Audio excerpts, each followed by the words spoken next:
주민등록 전 입신고를 하면서 착오로 임차주택의 소재지 지번이 잘못 기재된 경우에는 보호받을 수 없으며 주민등록을 실제의 지번으로 정정한 경우 그때부터 비로소 보호받는다. 대항력 사례를 한번 살펴보면 있잖아요. 세입자가 주민등록 번호, 주민등록 그죠? 전입신고를 잘못한 경우는 대항력을 인정받을 수 없다. 즉 주민등록을 전입하고 실제로 부동산 인도받은 경우 있지 않습니까? 확정일자건 아직 얘기 안 하고 그죠? 확정일자 말고라도 빼고라도 주민등록을 전입하고 부동산 인도받은 경우 있잖아요. 이럴 경우는 이 집이 만약에 경매나 공매가 되면은 그 뒤에 그죠? 건지당이나 가압류를 받은 사람 있지 않습니까? 이 사람들이 경매를 하는 경우 있잖아요.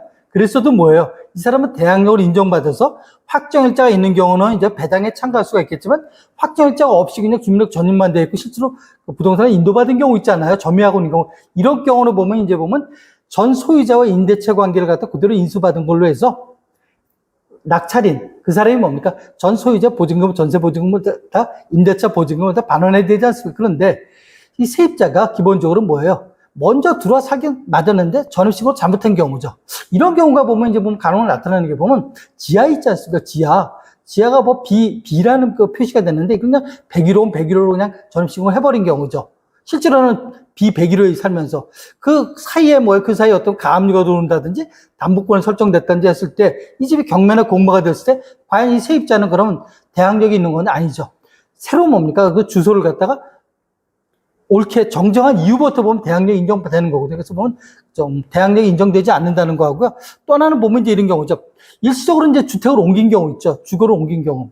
이게 보면 온 가족이 서울에 살다가 부산으로 옮겼다. 이럴 때는 옮겼다가 다시 또 그 집으로 왔는데 그 찰나에 그 가운데 그죠? 빈 공간에 빈 시간에 보면 다른 가압류라든지 어떤 건지장이라든지 권리관계가 변동됐다. 이때는 뭡니까? 대항력을 인정받지 못하는 건데. 그런데 그런 경우 있죠. 그 세대 중에서 한 사람만 그죠? 그 가장이 그래서 뭐 전세 계약자인데 임대차 계약자인데 그 사람이 혼자만 부산으로 갔다. 나머지 가족은 그쪽에 계속 그 집에 거주하고 있었다. 이때는 뭡니까? 대항력을 인정받을 수 있는 경우고요. 그 다음에 보면 이런 경우 있죠. 임차주택이 보면 미등기 건물인 경우 있죠. 미등기 건물에 임차해서 살면서 보면 주민등록 전입을 하고 실제로 거주를 하고 있는 경우죠.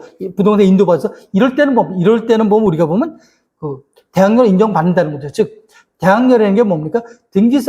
꼭 등기된 건물에 그걸 따지는 게 아니라 실제로 그저 거주하면 되는 거고 그런 건물이고 주민등록 전입을 할 수 있으면 뭡니까? 이때는 뭡니까?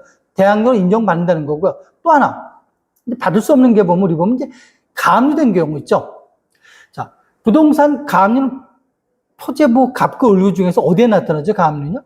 그렇죠. 부동산 갑구를 보면 우리가 이제 부동산 가압류가 나타나는 걸 볼 수 있는데 이 사람이 먼저 가압류가 됐다는 건 뭐예요? 물건이 올라가 있는 거죠. 물건은 공시하게 되어 있지 않습니까? 그 누구도 볼 수 있는 경우죠. 그래서 확인해 봤더니 뭔가 갑구에 가압류가 되는 거죠. 그 다음에 세입자가 그 집에 주민등록 전입을 하고 확정일자를 받았던 실제로 거주하고 있었던 거죠. 그 집이 경매나 공매가 되는 거고 그런 경우 있지 않습니까? 꼭 이 선순위 앞에 있는 가압류권인데 이 사람이 경매를 안 했어도 이 사람은 바로 경매 못 하죠. 왜?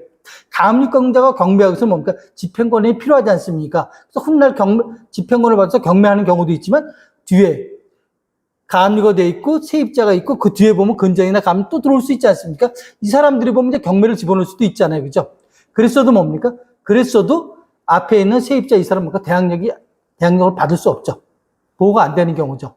즉, 뭐 하라는 소리예요? 만약에 앞에 있는 세입자가 확정일자가 없다. 아예 없다 그러면 이제 배당에 참고 못 해버리는 경우죠.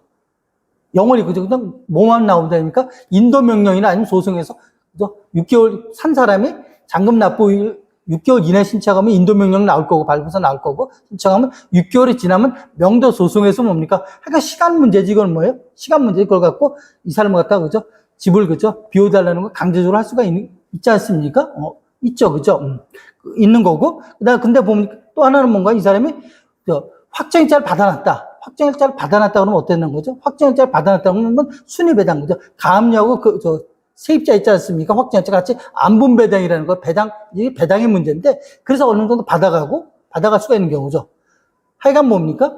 가압류가 돼 있다는 건 뭡니까? 돼 있다는 건 이 사람이 대항력 내가 그죠? 모든 걸 내 보증금 다 받아나간다. 그런 대항력은 유지가 되지 않는다는 거. 그래서 들어갈 때는 뭐 해야 된다고? 반드시 뭐예요? 물권 권리 분석을 해봤어야 된다는 거. 특히 우리 관리하는 채권 관리를 관리하는 입장에서도 있지 않습니까? 입장에서도 보면 그게 뭔지는 대항력이 어떻게 되는지는 우리가 알 필요가 있다는 거.